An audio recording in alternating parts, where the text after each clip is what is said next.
Hello and welcome to tonight's show.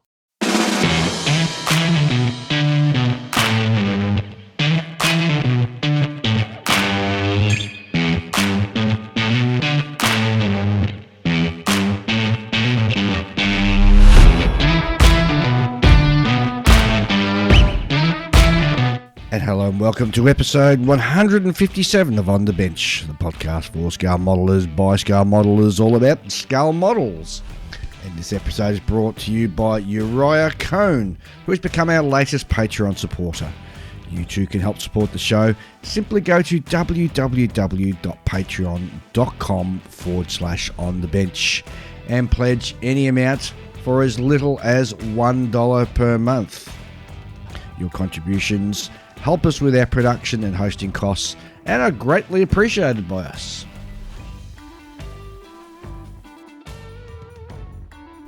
And we're back after a nice long break. And in the studio, of course, I've got Ian. G'day Dave, g'day Julian, g'day listeners. And Julian. Good afternoon. Or good morning, is it? Good morning. It is good morning. Good morning. How was your holiday from On the Bench? Yeah. Not as good as yours. Oh, no, mine was better. I worked. I did a bit of modelling, just sort of chipping away at the various projects I've got on the go. Yeah. Yeah. Like, so the Falker's primed and ready to be painted. Mm-hmm. Oh, cool. I did a nice candy red on my skyline. Oh, yeah. Nice. That's the old, like, 1970s skyline. Yes. Right? The Gallant has had the least amount of progress, but it's ready for a clear coat.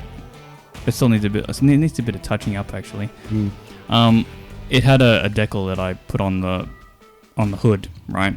And then I didn't like how it was looking, so I'm just going to rip that off. And I was thinking about how do I get this decal off with the least amount of fuss, and I thought, I'll just use sticky tape. Oh. Yeah. Did it work? Yeah, of course it worked, because that's the one thing that always happens, right? Like, you put tape down and you're like, no, I forgot that. Yeah. That's clever. Yeah. So that worked, that's true. And, I only needed like a few weeks of pondering on it to figure that one out. But, I'm glad I did. And the rest of it is mostly like painting the sort of the non-outside part. So like the underside of the car and right. And the interior, that sort of things. Mm. I still got a lot to do in the interiors, like the decals for gauges, and especially the Gallant. Gallant's got a lot of like trim, that wood veneer type stuff that they have in cars of that era. Yeah, there's quite a bit of that all through the center console, and have fun with that. yeah, I know. Well, it's probably not going to be a whole lot of fun, actually, is it? Not at all. I'll try and like trim the carrier film because because they're often like inset. With like black borders around it, kind of thing, and so I'll have to trim the carrier film as much as I can before I attempt it. Otherwise, it's not going to want to fit in, is it? No, not at all. No. I've got some zero paints. What's it called? Textured black, and it's an interesting paint because it actually comes out textured. Oh, seriously? Yeah, it's like sort of grainy.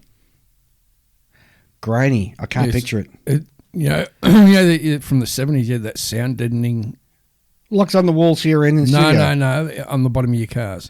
Oh, yes. It's like that rubbery, asphalty sort of material. Ah. So it comes out like that. Yeah, well, that's exactly what I used it for, and it looks... you showed me, it looks bloody great. Yeah, and, they don't mean it for that, because if you look on the bottle, it'll say for interiors and engines, etc. Yeah.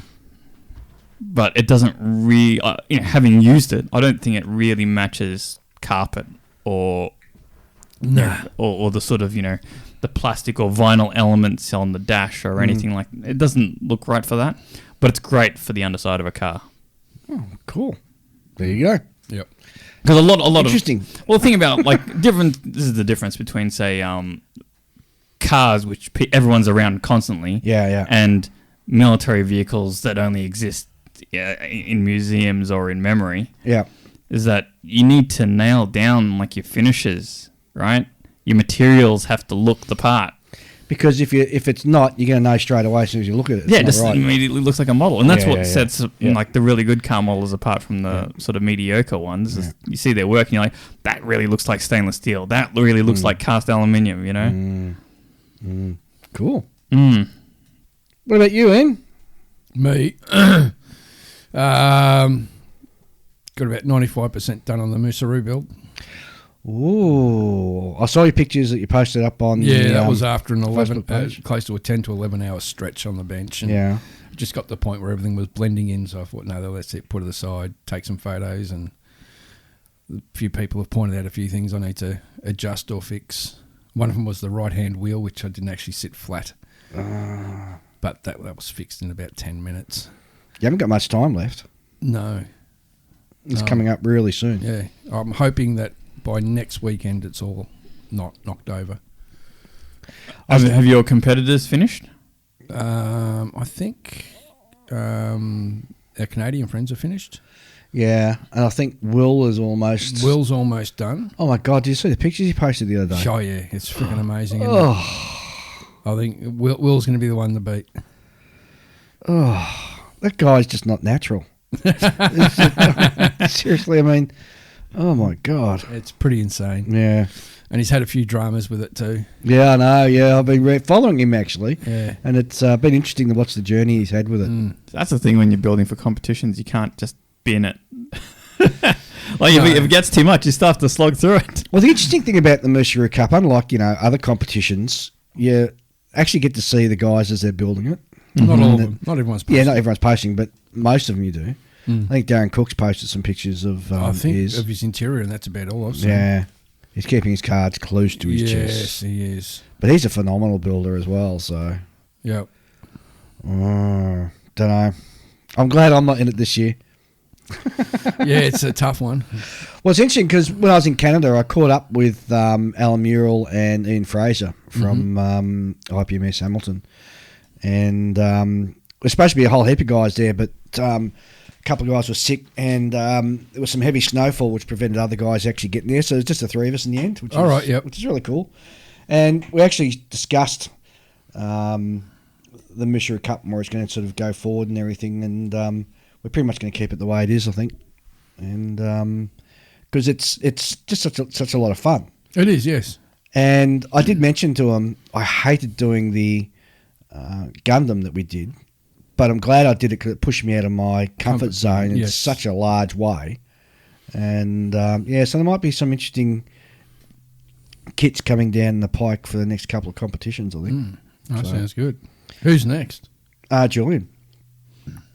Is it? Yeah. Yeah, that's right. It'll be you, yeah. Isn't it you? No. Wait. No. Oh, that's because I did the very first one, did I not? I did the very first one. Oh, you did the very first one. You did the second one. I did the second one. That flattener thing, whatever it was. Yeah, the helicopter thing. Yep. And then it was Dave with the Gundam. Yep. Oh man. And now it's me. Dun dun dun dun. See, yeah. I still remember that damn helicopter.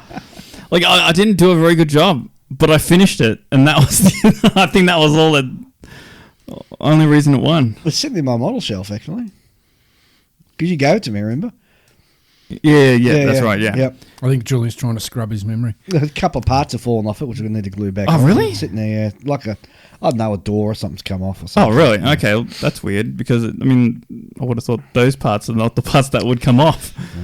I thought the parts that would come off would be the stupid rotors that are probably bent into a full circle by now. Yeah. No, it's still sitting there, still going well. Yep. Oh, well. Well, that's the thing. Like, there's not going to be a huge construction hurdle to overcome on most kits. And that one had one, right? And it was a very flimsy build too, so you're really up against the wall. Yeah, the manufacturer hadn't put any thought into how the thing goes together at all, you know? Yeah. Oh, well. Well, but you I'll actually have to, inject some modelling skills next time. I suppose like building is a modelling skill as well, but I didn't do any weathering or anything on that thing. It'll be interesting to see what comes out for this year. Yeah, it could be anything. Could be a car. Well, could be. No, there's no way there's going to be a car. It'll look like it's in our favour or something. Not that I'm that great at cars either, but it's just sort of what I'm interested in. And despite the fact that sitting there talking with Alan and Ian, and the fact that I actually paid for lunch, there was no bribes entered into whatsoever. So, unfortunately, even though you paid for lunch, there was still no bribes. Yeah, well, that wasn't a bribe as such. That was just a donation. Well, it wasn't a donation. It was in recognition. I mean, because the guys drove all the way up to Toronto to pick me up, and they drove me all the way back home again. So that was nice of them. So, least I could do was sort of shout lunch. Yeah. There was a nice little burger at some pub somewhere, and that was nice. It was a nice very little good. chat. Had a long chat. Interesting. I thought I was almost 100% convinced on gold, silver, bronze, and for competitions. And could we discuss that? And Ian put up a very good argument for first, second, third. So, yeah, I don't know. I'm wavering again. So, I think I need to get a few guys together, and we'll have a panel discussion on that. Ooh, that'll be a heated debate. Oh, well, we're not idiots. We'll just chat about it. No, but that's a very... there's a lot of firm opinions about that sort of thing. Oh, people have get quite white-knuckled over perceived unfairness of competitions and things like that, Well, I think we've spoken about it enough, but we've never really had like an open discussion on a forum with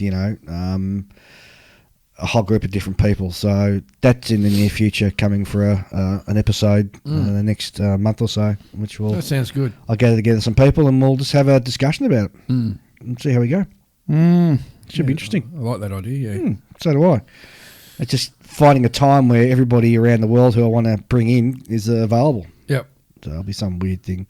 Speaking of people around the world, we've got the 48-hour build coming up soon for Models for Heroes. Yep. That's going to be March the 10th. Correct. On the weekend of that. 12th, yeah. I still haven't got a kit organised for that yet. I've got a few 48 scale military vehicles. I'm not going to tackle anything like an aeroplane because you'll never get that done properly in 48 hours. No. And I haven't seen. I know I wouldn't. Putting it that way, I wouldn't. And I haven't seen what my work schedule is because I haven't even looked at. It's been 5 weeks since I've been at work, and I don't know what's going on when I get back to the office. So it's going to be interesting. And that's the other thing, we need to shout out to our Anzac mates across the ditch, New Zealand, because they got thumped by a massive cyclone, and they got hit by floods and then earthquakes. So our thoughts go out to all of our good friends over there in New Zealand, and hoping that you're all travelling okay and that you're safe. And definitely. Because it's surprising. You wouldn't expect New Zealand to be a place that gets hit by cyclones, but they average one a year, apparently. Yeah. So I thought, I didn't know that. The things you learn. Yes. The things you learn. Yeah. Oh, so there was that volcano thing a while back. Oh, yeah. The volcano's going off all the time over there. That was tragic also. Yeah, I know. I mean... what other modelling stuff did I do? Well, obviously I've been around the world, so I've been on my trip. So I caught up, as I said, with Ian and Alan. That's what's great about this hobby. You can go somewhere on the other side of the planet and catch up with guys, and it's just like catching up with your mates. Yep. It's just so awesome. It really is. Oh, yeah, definitely. And that's the thing about this hobby, which people don't... If you're sort of beavering away in your little, man cave somewhere, and you think it's a lonely sort of hobby, well, it's not really. It's only lonely if you make it lonely. Yeah, 100%. And, I popped into Wheels and Wings and Tracks in Toronto, a hobby store there. I was considering bringing something back, but seeing what Michelle was buying, I knew that I had no room in the suitcase for anything, so I didn't buy anything. But that was great. Caught up with Dad, the owner there, and had a long chat with him, and he's got some interesting things that he's going to be doing to expand the shop in the future. Was that the place you went to last time? Yeah, it was. Yeah. It was, and like, the first time I went there, I ran around and picked out like 20 kits. I brought them up and I said, I'll buy these. And they said, we worked out it was going to cost me just as much to ship them back home. So I put them all back and just brought one home. And he actually let you back in the door. He did. I didn't see any shops when I was in Italy. Funny, in Italy, they've got these weird little shops. And it's got little Ferrari shops. No. It's got all these figures, pre-painted sort of figures in the shop window. Mm-hmm. And it's not like a model store, but you can go and like buy all like like Napoleonic figures and stuff. Yeah. And they're all pre-painted and ready for sale and everything. There was a couple of those shops, and I thought that was interesting. I hadn't seen anything like that anywhere else around the world.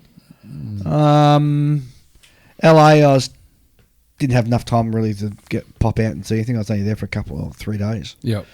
But yeah. What about France? You went to France, didn't you? Yeah, I've been to a model shop before in France, but so I didn't see the need to go. Oh to yeah, another one. the most depressing model shop in the world. It was the most depressing model shop in the world. Oh, the poor guy. Anyway. Well, I do see in 2025. What's the name of that big show they have in Europe? Oh, Nuremberg. No. It's mainly figures, but that one. I forgot. Military. What was it? Model. You're not thinking of the Euromilitaire or whatever. Euromilitaire? No, it's not that one. That one's else. dead. Oh, scale model. Scale model, yes. It's It's going to be in Versailles in 2025, so that's got my interest piqued because that's only a short train trip out of Paris. So I'm thinking, Wait, was it called Model Expo? It is called Model Expo. That's World Model Expo? Yeah, something like that. Because I remember there being a bit of a similarity in I remember I got it wrong to once ours. because they had the one in Holland, was it last year? And I still can't remember if it was Scale Model Challenge or Model Expo. It was one of the two. Because they have it every 2 years, don't they? I think so, yeah. Yeah. Which would be pretty cool to go to. Well, yeah. So Versailles 2025. So I'm thinking, possibly. I don't know. We got a lot of trips planned this year. So, speaking of trips, yeah. So I'm going to Japan. Woohoo! In April, May. Yes. And I'd initially given up on going to Shizuoka. Well, you're going to have fugu fish. What? Fugu fish. Probably not. Anyway, Ian.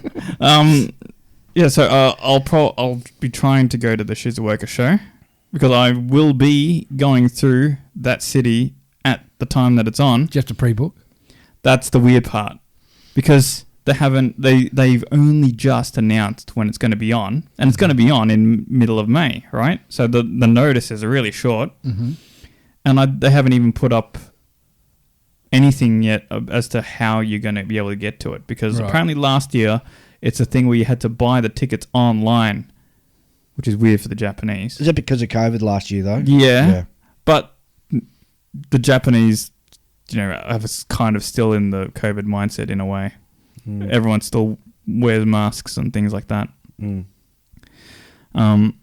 though the government doesn't want them to, they want everyone to sort of go back to being normal. But people are just sort of very pessimistic about the whole thing, I guess.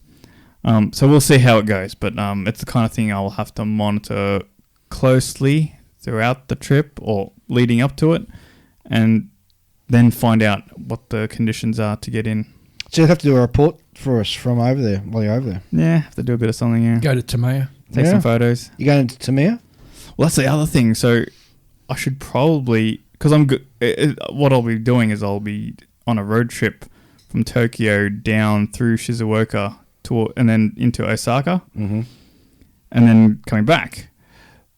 So I should probably stop at all the manufacturers' HQs on the way in, and then go through the show on the way out because I doubt they'll be open for people to walk in while the show's on, right? Because I'll be like, oh no, sorry, all our staff's over at the show. Yep. Maybe that's the kind of deal it is. I'd like to go to the Tamiya headquarters there and Oshima as well. I don't know who else is there. I don't think you can. What about Bandai? As far as I know, I don't know. I think they might have something there, but Bandai have like a Gundam base in a few different places in Tokyo anyway. Around there, Yokohama and stuff. Yeah. So you'll be flying the flag? I guess. Yes. With your on the bench T-shirt. Yeah, on the bench T-shirt. Like that. I do have a couple of listeners in Japan. We do. I think there's two. Yeah. Okay. Julian-san. I doubt that will happen. I doubt it. In any case, it'll be interesting. Hopefully, it all works out because they certainly aren't making it easy. And so apparently it goes for like 4 or 5 days or something because they've got like the sort of vendor days and then they've got or corporate day kind of thing and then they've got like a day for like where students will go in or something and then like the last 2 days are open to the public. Okay. Right. Yep. Well, we expect reports, so we'll be calling you while you're over there and you can report back. Julian, reporting live from Japan. It's a podcast, not live though. Well, it'll be live delayed, as live as you can get. Yeah. I can do it. I can drop a special episode. Oh, I can do that. Well, see, the thing is, like, since COVID, it's not like the Japanese manufacturers will announce their new kits at the show anymore. I think they will. Well, they might, but they also announce them anytime they want to now. That's what Tamiya do anyway. I'm expecting a new announcement from Tamiya. I'm welcoming it because I want them to release more car kits. Oh, okay. I remember I still want the Datsun 240Z with like a street custom version, which they often do, you know. Yep. So it doesn't have the old-timey narrow wheels. Narrow wheels, yes, here we go. They're annoying. They look so stupid. Stupid old-timey wheels. All right, I think we need to have a listen from one of our sponsors. That's the word, Dave. Yeah, thank you. I've been away too long. You have. Have a quick word from our sponsor and I'll be right back.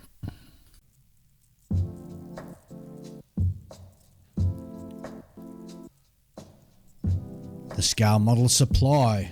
Certified Australian made, the Scale Model Supply has a comprehensive range of premium acrylic lacquer paints that have been specifically developed to cater to the scale modeler. Designed to use straight from the bottle, SMS paints have taken all the guesswork out of airbrushing. Simply shake, pour and spray for a fast drying and extremely durable result. But wait, there's more. SMS have just released the new water-based range, Infinite Colour. It is the ideal paint for anyone who is into miniature painting. And with 48 colours that can be mixed to create any colour you want, the possibilities are, well, infinite. The ever-growing range of SMS paints will suit all types of model builders, be it military, aircraft, train, car, science fiction, or even Gunpla. SMS paints will have a colour to suit you.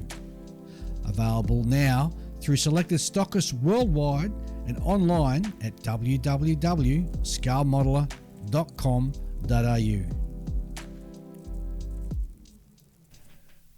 Okay, and we're back, and let's have a look at because there's a whole heap of mail which we need to get through. Yes. And, oh gosh, a lot of people have been writing in while I've been away. First one comes from Damien Rigby, who writes in, G'day team OTB.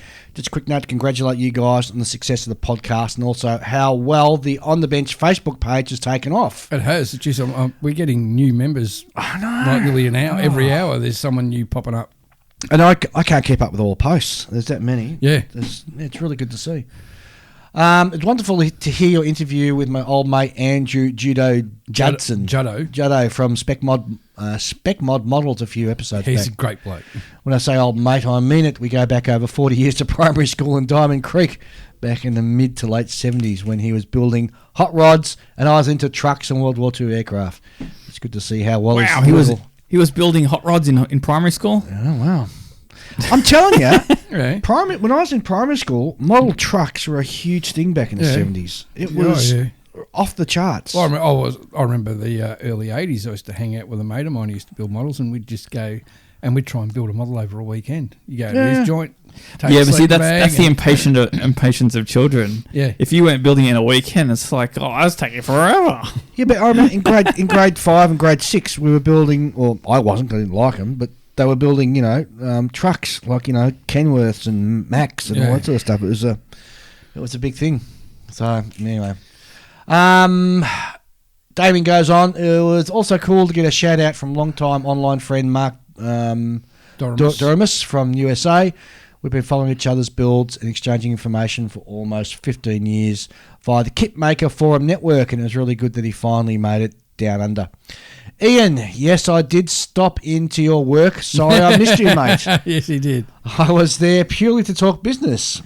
Bosch Power Tools, of course, but since Dremel is part of the Bosch stable of companies, I don't think it's too much of a problem if the conversation strayed into the hobby area. In fact, it would be inevitable. Hope to catch up soon when I'm back in the area. Keep up the awesome work, fellas, and looking forward to another year of OTB shenanigans. Cheers, Damien. Thanks, mate. So he dropped into work, did he? Yeah, he dropped into my work, yeah. I only found out a couple of days after it when someone said, oh, someone was here a couple of days ago to speak to you. Yeah, thanks for letting me know.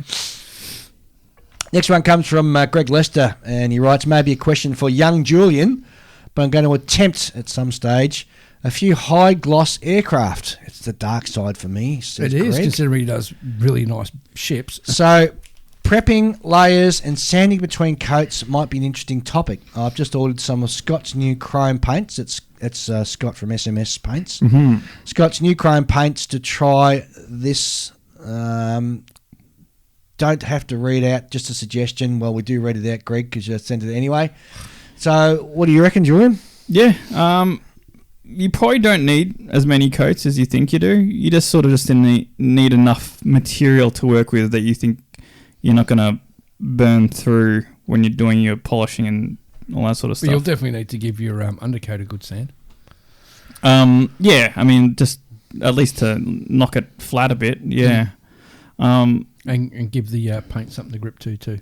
Yeah, but you don't think that you have to like sort of do a 100% polish kind of a, get it absolutely smooth all over between coats, because, you're just sort of inviting mistakes where you go all the way through to the plastic or down to the primer or whatever that you've got going on underneath, and you want to have to avoid repainting, because that invites it invites like a sort of stacking problem kind of thing, right? Where you're like, okay, well now I've repainted that part, and now I have to repolish it and somehow repolish it in a way that doesn't burn through a second time, and and it sort of gets away from you really quickly. Yes. Yeah, but I mean, just remember that the plastic itself is probably the smoothest surface you're gonna ever get to work with under perfect conditions, right? Yes. If I want to gloss, and I don't do cars or anything like that, so obviously I usually just rely on the gloss clear to sort of give me that look. That GX clears are great with a bit of yeah. Well, and that's the thing is, like any gloss will give you a smooth glossy finish. Yeah. And if he's using it as a base for chrome paints, then it doesn't really matter. You may as well just go with black, because at least you can see it. You can't see the clear, right? Yeah. So go with black. And like I've shot was it Gunn's GX 110? Was it 110? Yeah, it's the one. I'm pretty sure 112 is the flat. Well, it's the one called UNO Black. UNO Black. UNO Black. Oh, and that's glossy, and that's black, and it'll self level like a dream. I'll have to look for that. That stuff is amazing. I've got a couple of bottles just in case. Mm-hmm. And I've shot that straight onto the plastic, and while it's the kind it shot onto directly on plastic, you don't want to try and polish it too much, because it doesn't adhere well enough that it'll survive necessarily too much rigorous polishing. Right, it might tear off. Yeah. But I tell you what, you may not need it, because you're going straight on the plastic there, and because it levels out so well, that's probably like the deepest you can go in one move. Yep. And have like a really good, like, perfect finish.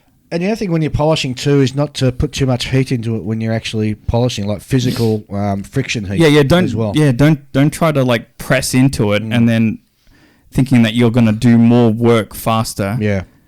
Just get in the habit of just letting your finger and pressure just glide over it. Let the because you'll be wet sanding and things like that, right? Yep. And another thing, And too, just- if you're using acrylic paints, for God's sakes, let them dry.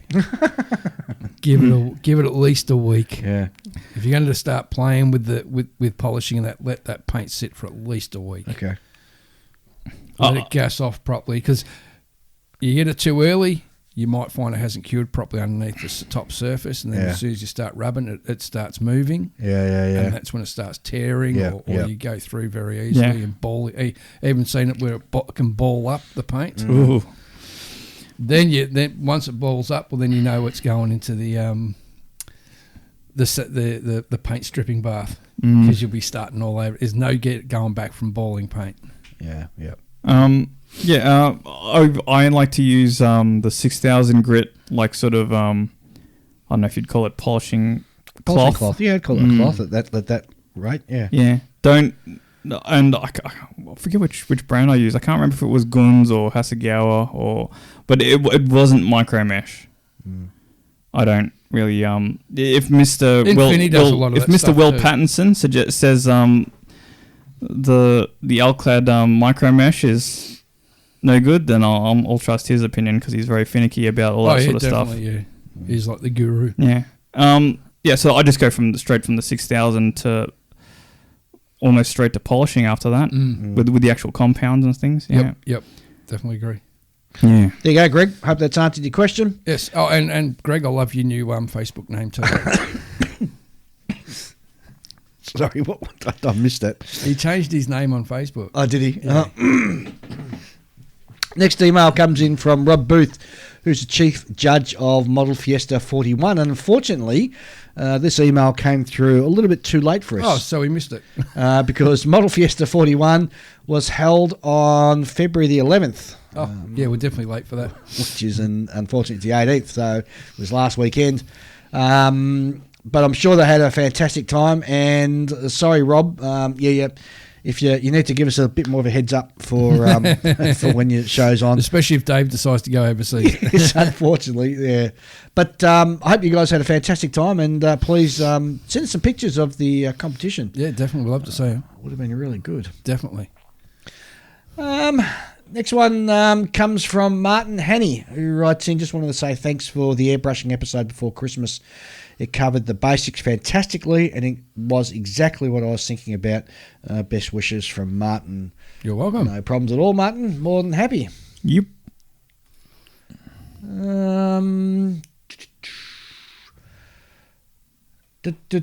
Sorry, I've just got to get my emails all out. Here we go. Thomas Bennett writes in, and Thomas hails from I think it's the US. He writes in, long-time listener here, first time writing in, started at the beginning and just got to episode 154, which was the latest one with Dr. Strangebrush. I think it was 155 actually, but anyway. For people looking for starting airbrushes, you can get a double action Iwata Neo 0.35 gravity feed for around $60. I know the episode's a few months back now, but I figured it might be good info for you guys to pass along to anyone over here that might send you questions about getting something other than a knockoff Chinese airbrush. Also unrelated to I wonder whereabouts he gets it for $60. Well, if he's in the US, it'd be $60 American. Yeah. Yeah, that's good. Well, you found that out, though, when we were overseas last year. Yeah, when we went. cheap as Yeah. hell. Oh, no, they're so cheap. Should have bought 6 of them. Also unrelated to, well, I don't have to because Julian's going to Asia, so you can buy some airbrushes and bring it back for us. Yeah. I've got to figure out what one I want you to get for me though first. Yeah, we'll have Sure. a look. We'll have a look. Thomas goes on, also unrelated to airbrushing, but just wanted to take time to thank you fellas for doing what you do. Started modelling again at 29 years old a few months ago before the pandemic hit. And not long after that, life went to hell in the handbasket for me. Those little pieces of plastic and listening to guys providing us all with impromptu virtual modelling club truly helped me to get through some of the most trying times in my life. So with all sincerity, thank you. You're welcome. You guys should do an episode on modern military aircraft. Well, we just did one just recently. Modernish. Well, modernish, the F4. It's modern. Modernish. I may be biased because I'm a former explosive ordnance disposal technician with the US Air Force, and I got to spend a lot of time around those airframes, but I feel like there's a lot of use that would a lot of you that would love to hear from one of those prolific modelers explaining some tips and tricks for modern jet aircraft. Keep on doing what you are doing. Best wishes. Tommy Bennett, Colorado Springs, Colorado. Fantastic. Also, go and check out Model Geeks podcast, because those guys are all ex-Navy, and they talk a lot of... Well, hang on. If he's Air Force, he definitely won't want to speak to Navy. Yeah, but, well, but it's modern aircraft stuff. And heads up, we've got some guests we're coming on this year who are going to be talking about... who are specialists in the Israeli Air Force. So they're going to be coming on talking about modelling and stuff like that. So I've got a couple of leads that I'm chasing up, and there should be some nice, cool modern aircraft we can talk about them. Oh, cool. There you go. Thanks, Thomas. Yeah. Next one, Eugene Suda writes in, hello, Dave, Podfather, Ian, and the one and only Julian. Hey. Congratulations on 6 great seasons, and wishing you all the best for your 7th. I cannot wait for you to drop a new podcast of On the Bench. Have been listening since episode 3 or 4. I listen to each episode multiple times while at the bench modelling. I live vicariously to each new model kit release and kits that you guys build. Since my stash is just 5 kits. Oh, you underachiever. No. No, I don't know. No. Well, he's probably spending his money on other stuff. I would like to make a shameless plug about the club I belong to, which is the IPMS McKinstry chapter. McKinstry chapter. The club meets once a month at Arlington Heights Memorial Library in Arlington Heights, Illinois. This is our 53rd year. Oh. Model genre and experience, all model genre and experience levels are welcome. That's from a loyal listener, Eugene, from Arlington Heights. Geez, 53 years for a club. That's pretty impressive. Yeah, that's pretty darn good. We thought that was impressive when we went to Canberra, and they were celebrating their 50th year. Yeah.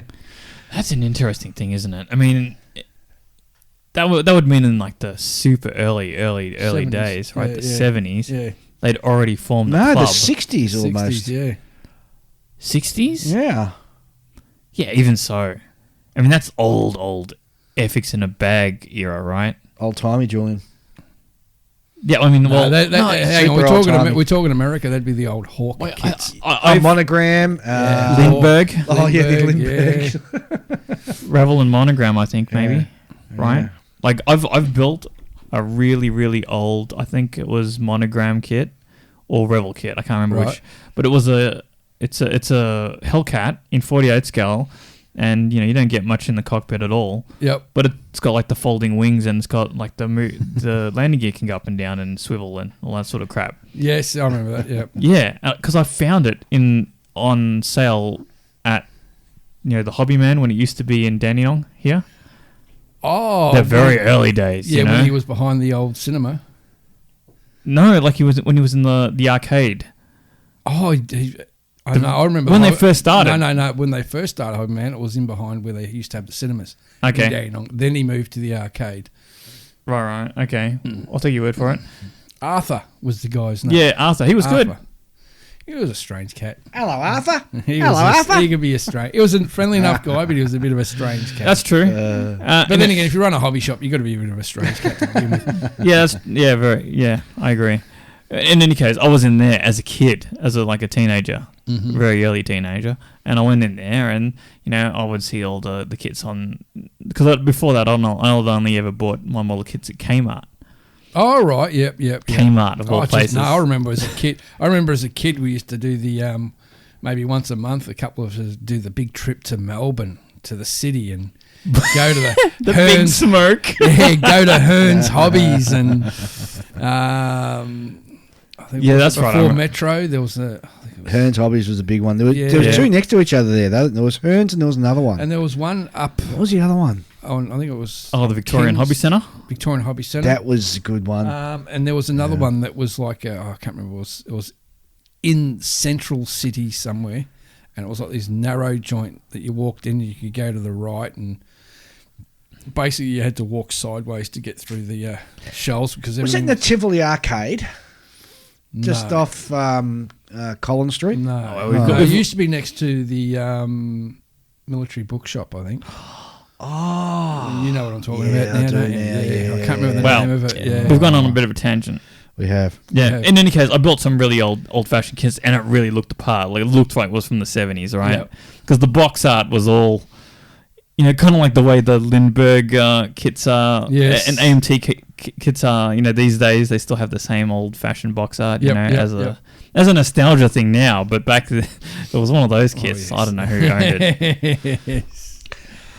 So imagine a club being formed in that era. Yeah. It makes you wonder if it was like considered like, oh, here's some adults who formed the club and they're kind of childish. Because remember, things were perceived differently back then, right? No, I think it was a legitimate hobby back then. Or it was kids who actually started a club. Yeah. Oh, I'm curious. okay. Next email comes from Martin Drayton, a good friend of ours. Good on you, Martin. And he writes, "Hi guys, loved episode 156. I was, however, not sure after the first few minutes whether I should have been playing Barry White in the background, as Dave kept talking about making love, and Julian was told to pull his finger out. Maybe there was talk of pulling off a centurion. I didn't realise that modelling podcast would work as foreplay. Maybe it's time to get my wife to listen along. Thanks for your kind words about my Battle of Bolds diorama. To create the peeling paint look, I painted a thick layer of white glue at the top edge of the casemate. I then airbrushed over that edge, and once dry, I carefully peeled it away, and it worked. What a great idea. Yeah. This is... I've thought about that. What a great idea. But it only ever... Because it looks like the paint is lifting away from the metal. Just to take a step back, so Martin's done this fantastic diorama on Battle of the Bolds, and he's got a German... I want to say it's a... it's one of those Jag Panther or... No, it's the open top one. The open top one. No, it's not. It's not over the top. Open top. No, it's not open top. I thought it was. No. Okay. It might have the top blown off it, but it's a Jag Panzer. Yeah. 4, I think. But he's done it, and so the paint is actually peeled away from the burnt metal. from the inside. Yeah. The paint's actually it's caused the paint to actually lift off the metal. And it just looks so genuine. As for the writing that he did, because he also did some handwritten stuff on the side, because he's working off a photograph. And go to our On the Bench Facebook page. Scroll down a fair way. Or just search for Martin Drayton. It should bring up his works. Yeah. As for the writing, I used a white pen and I copied from the photo. Best regards to you all. Safe travels to the Podfather. Hugs to everyone. Looking forward to seeing you all again. And thanks, Sam, for being one of my modelling inspirations. Kindest regards, Martin. And also, Martin, I've got to do a shout out to you because Martin gave me a little tip when I was travelling around the world to just say thanks to all the aircrew who are looking after you as you're flying. And word gets around. Well, yeah, I wasn't on the band list. But what Michelle and I did, we just bought a box of chocolates and just gave it to the air crews saying thanks as we stepped on the aircraft. And we didn't get any extra preferential treatment, but it was just nice to, just share the love a little bit. And it was really much appreciated. Oh, it is, yeah. Maybe got a couple of extra glasses of champagne or something. Well, you'll never know. You'll never know. But, look after a flight crew. They've had a hard couple of years. And thanks for that little tip, Martin. That worked out really well. Rightio. Oh, you got so many more to get through. Peter Kwong writes in, been listening to your podcast from number 1 onwards and now up to number 71. Just 2 more years of podcasting to catch up on. Interesting to listen to how the hosts have become more relaxed during the podcast based on the banter and the teasing between the three of you, e.g. how Julian doesn't have a sign-off at the end of the podcast after so many years compared to the earlier episodes. I would sometimes burst out laughing while listening, usually in the car, but sometimes at home too, within listening distance of the wife. Keep up the good work. It's Peter Kwong from Vancouver, British Columbia, Canada. Thanks, Peter. No worries. Glad you're enjoying it, mate. Not having a sign-off is a sign-off in itself. Ooh. Yeah, you keep thinking about that. Hang on. It's a legacy now. Yeah.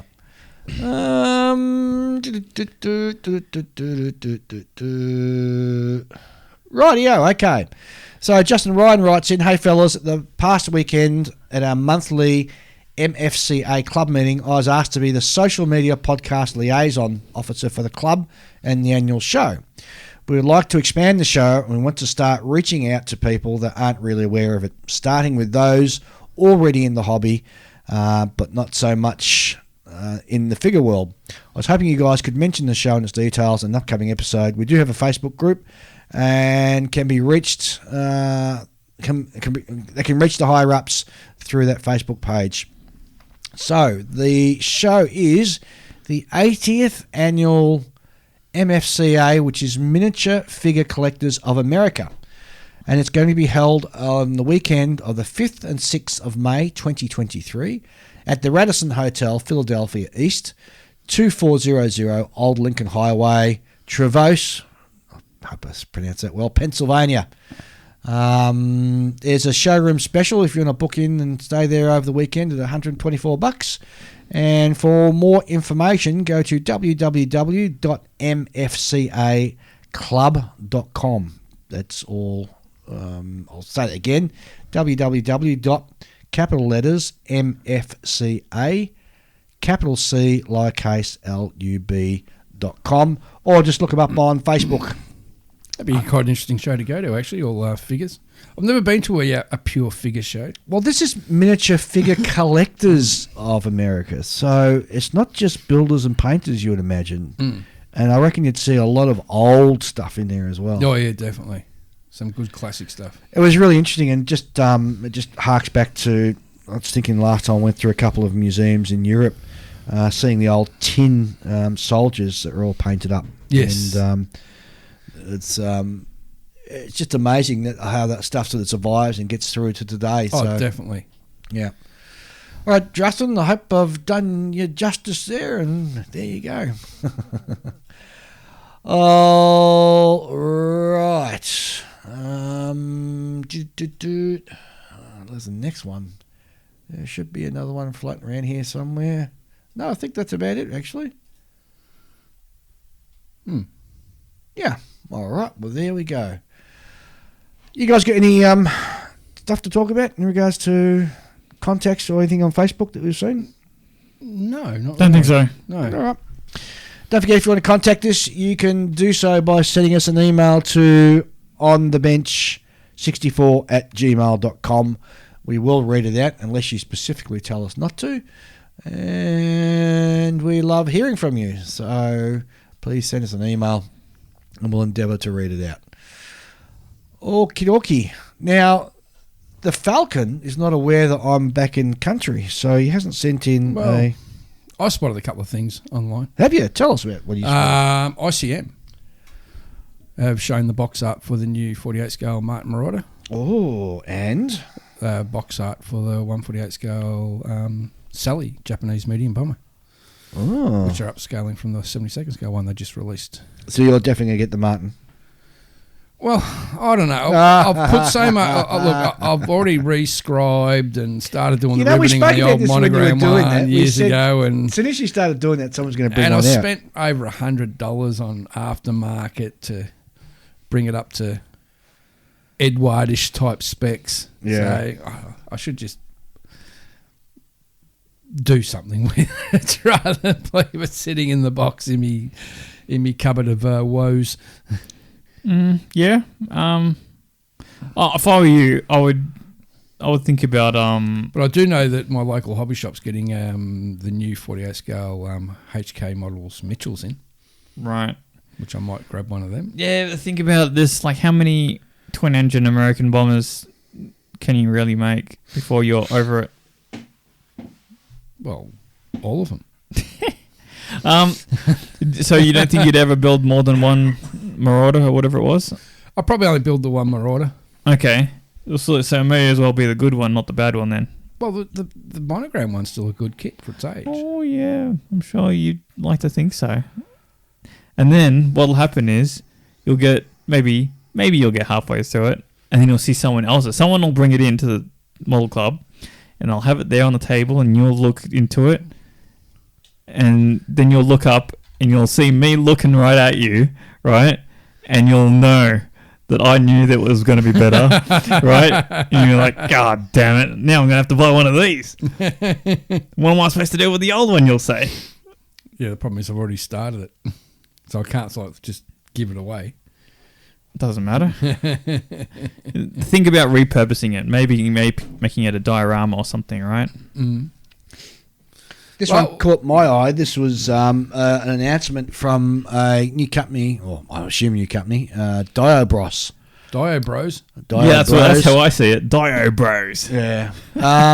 Their first kit is going to be the Malaysian infantry fighting vehicle, the K200A1, which I think it's pretty exciting for a is it like an M113 or something? Yeah, it is, but it's something I think the Malaysians actually designed and built. I don't really know too much about it, but it's in 1/35th scale, and it's a really interesting design for an APC. So, yeah, it looks cool. I'll have to have a very close look at that, and I can see this one definitely going into my stash. And the camouflage, it got either a white UN model. One's done as a digital camouflage, and the other one's done as like a splinter almost. So the got some really interesting sort of camouflage patterns there, which really attracts my interest. Yeah, and the photo of the real vehicle on the cover shows some pretty red coloured earth. So it's well, it's definitely Southeast Asian. Yeah, exactly. It's sort of very Vietnam sort even of though the style, commander looks like he's got a green weathering. face. Well, his face is green. It's been painted with Oh, is that camo. what it is? Yeah. From my angle, it just looks like he's got a green face. I did pick up a new Edward kit. Did you? Oh, okay. Recently, yes. I picked up the new Mitsubishi A6 M3 Type 32 Hamp, the Clip Wing Zero. It's got some interesting paint schemes in it. Does it? Yeah. How far down in the build order is it? Oh, who knows? Who knows? Who knows? I've got 3 zeros so far. And I do know the A6 M3 Model 22 is being released. And they've just put the paint schemes online for they're doing a dual boxing of the A6 M2-N roof. So that shouldn't be too far off the line as well. You know what? When it comes to seaplanes like the roof, I'm of mixed feelings because I love the look of the plane, but seeing them on a stick doesn't really do anything for me, and seeing them on a trolley doesn't do anything for me. I think they need to be in a like a diorama base in water. Yeah. Well, something to aspire to, Julian. Aspire to, yes, because I'm definitely not trying that anytime soon. I got to try water one day. Same as I got to learn how to do photo etch. Someone's got to teach me how to do photo etch because I really want to do, because I want to do my ships actually rather than just printing something off. I want to have like a proper brass. Oh, so when you say I want to learn how to do photo etch, you mean manufacture? Do it make yourself. my own plaques and so forth to put on my bases for my ships. Because that was a bit confusing. I was I thought you made plenty of. I thought I was supposed to be your friend, dude. Photo etch is my friend, but I just don't know how to make it. The stuff itself. Okay. I don't know that makes a lot more sense. Or the ratios or whatever. Where to get the stuff from. It's all stuff I need to know. Well, Plasma's got a good video on it. Yeah. But I want to know from an Australian person. So I know where I can get the stuff locally. Yeah, that makes sense. Right. Yeah. Okay, well, then Christian. I've asked. Yeah. Other bit of news is from Dave Waples. He sent us some Otto from RC Subs. He's doing a 1/35th scale Type 21 U-boat. He's planning on selling the midsection, much like Border Models kit, but also the bow and stern sections as options, which would make it over 7 foot long if you went down that route. And there's actually sent us some photos of the prototype, which looks very cool, pretty darn good. Yeah. Geez, we were lucky those things were introduced so late in the war. Those things were just phenomenal. Yeah, I think so. David also goes on to say that Otto Gerzer is also making parts for the Border Models 1/35th type 7 Yes. U-boat midsection. Yes, I've seen the online, the photo etch sets you can buy, and they're pretty comprehensive. Yeah, he's done different spray shields and the antenna bump out and corrected the deck hatch too. And he's also working on the correct photo etch set for the entire deck, which will be huge for the 135th midsection. Definitely. So, yeah. Very Actually, cool. I quite like these U-boat sort of midsections or cut sections just of the little part of the boat in 135th scale. I think it's not a bad idea. Mm. And maybe one day I could be tempted to get one myself. Yes. So thanks, Dave, for writing in and let us know that. All right, we might have a very short break to hear from one of our other sponsors, and then we'll be back very shortly. Cool. Whether you build aircraft, armour, ships, science fiction, cars or figures, the Fine Scale Modeller magazine provides the how-to information you need to take your modelling to the next level. In each issue of Fine Scale Modeller, you'll find clear how-to features on model assembly and finishing written by experts, reviews of the hottest model kits and products, tips and techniques for assembling, painting and finishing, as well as inspiring photos of readers' models. To find out how you can get your copy of Fine Scale Modeller, go to www.finescale.com. All right, we're back, and Ian, you were talking when we were offline. You had a disaster at home. The other day. Yes, yeah. We're working on the Moosaroo Cup. Yeah, what happened? Airbrush full of GX110 Super Clear, UV cut Super Clear, and just started because I just done me decals, and so I want to put a clear over the top of that as well, and got about 2 sprays in, and all of a sudden I heard this almighty big and I started getting a lot of wind on me shins. Yeah. And the tank on my compressor split. It's the actual tank itself let Split, go. Yep. Does it split along the world line or No. Oh, what? Yeah. Pretty much centre about the dome section of the front of the tank. Was it a metal tank? Yeah. And let that be a lesson for you people. How can Empty your freaking airbrush tank more often than I did, because that's what I reckon the problem was. I probably didn't empty because now they all collect water after a while. So, well, here's the question: have you pried it open the split to have a look to see if it's rusty inside? No. Do you want to do that and report back? No. Why not? Because it's already gone to the scrap metal merchant. Jeez.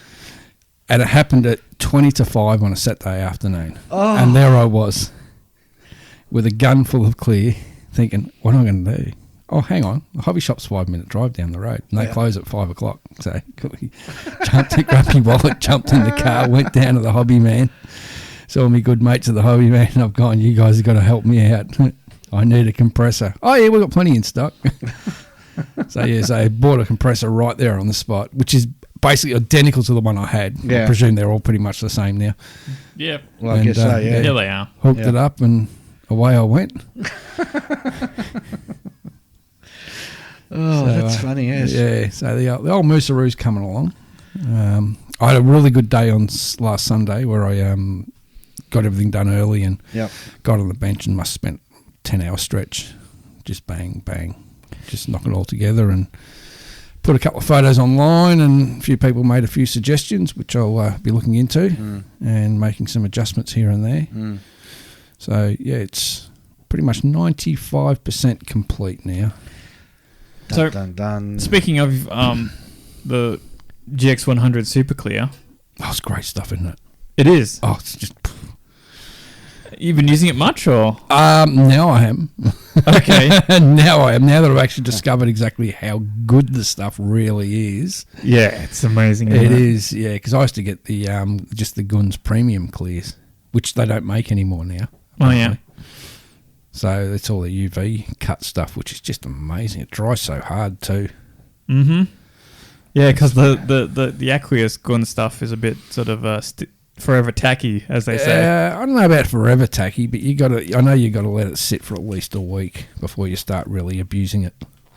When you get to your weathering, because when you get to your weathering stages, when you start really abusing the paint. Yeah. Just ask our good friend Will. He'll tell you all about it. And I like Yes, it. Will. I listen, Will. I do listen to you when you talk about that sort of stuff. I like it that we got people like Will who does all the hard yards for us before we get there. Yeah, that's right. Yes. That's one of my favourite things about Will. Yeah. Like, here's this thing that, it may be a waste of my time. I wonder if Will's experimented on it. Yeah, he has. Oh, great. Yeah. Fantastic. He's like the crash test dummy for modelers, isn't he? He is just a phenomenal builder too. Like he is definitely the one to, I reckon, so far from what I've seen, the one to beat when it comes to the Moosaroo Cup. He could make a YouTube channel. He does do a YouTube channel. I know he does. But he could just make a YouTube channel where he just does like short 5-minute videos of him with a lab coat on, right? Doing science, on various modelling aspects. And Well, there's an idea for you, Will. yeah, but there's only one problem, is that you can't get him to just talk for 5 minutes. No, yeah. He's got issues with timing. But if he could edit that down to be short and sweet, right? I reckon that is a money maker right there. Oh yeah. I see. What he needs is a good producer. Yeah. Don't know of any. Well, yeah, true. All right. I think that's pretty much it. We're coming up for an hour, so it's going to be a reasonably sort of short. Back to our old days, we had just one short one, but I think that's it. It's good to be back in the chair. Good to see you guys again. Ian's had his fix of bacon and sausages. Oh, yes. I was getting bacon withdrawals. Julian's had his coffees. Yes, I have. The second one was quite nice. And we're ready to be back in a fortnight for the next show. Yeah. Yes. Hopefully by then I'll have some, hopefully a finished Moosaroo build. Well, you better, because you do know when it's ready, don't you? Yeah, When I think it's the 12th, isn't it? No. Possibly, yeah. I don't know. I'm sure It's not far away. I'm sure IPMS Hamilton and the Chief Moosaroo Wrangler, Mr. Ian Fraser, will be writing. Yeah, I've still got the sheet tonight. of paper in the box, so I can have a look at that. But I know it's only a few weeks away, so Yeah. I know some of the other guys will be pushing Yes. to get theirs done. I'll be interested to see. But yeah, we'll see how we go. Well, at least you've done your best, mate. You've carried the flag for us. So. I've got to say that I was really happy with their decals. Their decals are freaking amazing. Oh, good. Yeah, because you got on the Mustang wings, you got those, I don't know, those little lumps near the rear, near the ailerons on the ends of the wings, like these long lumps. I'll take your word for it, yeah. And trying to get a roundel to sit over those can usually be a bit of a challenge. Not a problem at all. They just went on there a bit of Guns softener and setter. See, that Bang. stuff like that. That was one of the things I was going to worry about when I was building my Skyhawk, Yep. because they've got those vortex generators. Trying to get And the star and bars just go straight over the top of them. I was thinking, how is that going to go down? That's going to be a mess. I reckon nowadays it's just get your silhouette cutter out. Just paint it on. Yep. And what you do is you cut out little rectangles, so it goes over the top of all those vortex generators. Mm-hmm. That'd be the way I'd do it anyway. Yeah. But those vortex generators are over scale anyway, really. Oh, they always are. Yeah. Otherwise, they'd be photo etching a complete bitch to do. Yeah. Yeah. Oh well. All right, guys. We'll be back in a fortnight. Ian, Happy modelling. Julian. So yeah. And thanks very much, guys, for listening. We'll be back in a fortnight. Adios.